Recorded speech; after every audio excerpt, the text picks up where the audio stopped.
Smart bandage with Auxetic structures. This video presents the design and control of an intelligent bandage with Auxetic structures. The design will be carried out because of the geometric analysis of the structures and the Grasshopper program that allows programming in blocks to obtain the design and visual animation of the structure behavior.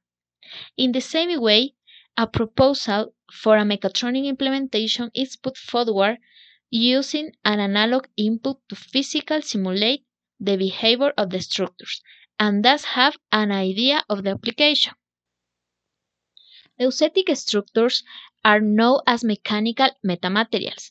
The term Auxetics comes from the Greek Auxetikos, meaning tends to increase. The main characteristic of these materials is the increasing in size when tractioned or is decreased when compressed.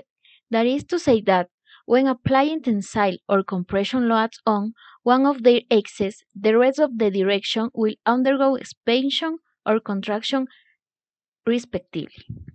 The properties of Auxetic structures are resistance to indentation, fracture resistance, synclastic behavior, variable permeability, and memory in a way.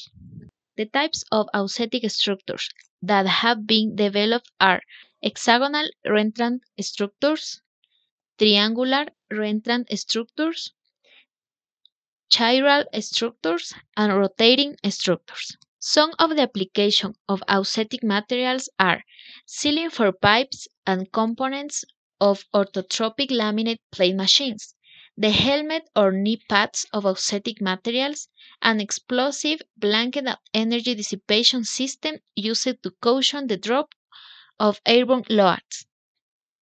Most research of these materials focused on military development.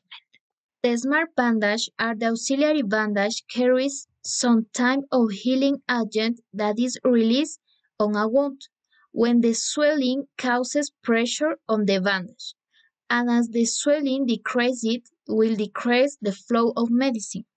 For the design, a hexagonal reentrant structure is proposed that has the following variables. B. The base of the structure.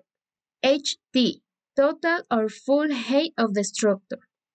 L. Length of the diagonal member. C. Distance for Poisson radio. E. Overlap distance of the cell in the structure. And letter alpha. Variable angle. For the geometric model of the unit cell, one of the triangles of the structure is analyzed, and the coordinates of all the points are determined. For the implementation of the design in Grasshopper, we define the necessary variables like angle alpha, length L, base of the structure B, and perform the corresponding operation to establish the coordinates of the points of the unit cell. Then, we form the line segments that form the first unit cell of the Auxetic materials. Finally, to form the matrix, the series blocks, unit vector, moving block, and the cross-reference block are used, thus obtain the design of the Auxetic material. The parameter that must be varied to simulate the operation of the material is the alpha angle. However, placing a slider doesn't achieve the behavior of the smart bandage. Therefore, the analog reading of a potentiometer has been incorporated to simulate degree of swelling of a wound. Through the implementation of a PI control degraded opening of the structure is achieved when the potentiometer increases the voltage level, while it has measured the decreased structure close that simulating the decreasing swelling and therefore less drug flow. The behavior of the Auxetic structures has a relative small displacement, and for their implementation, a control is necessary to observe the desired operation for the design of the smart bandage.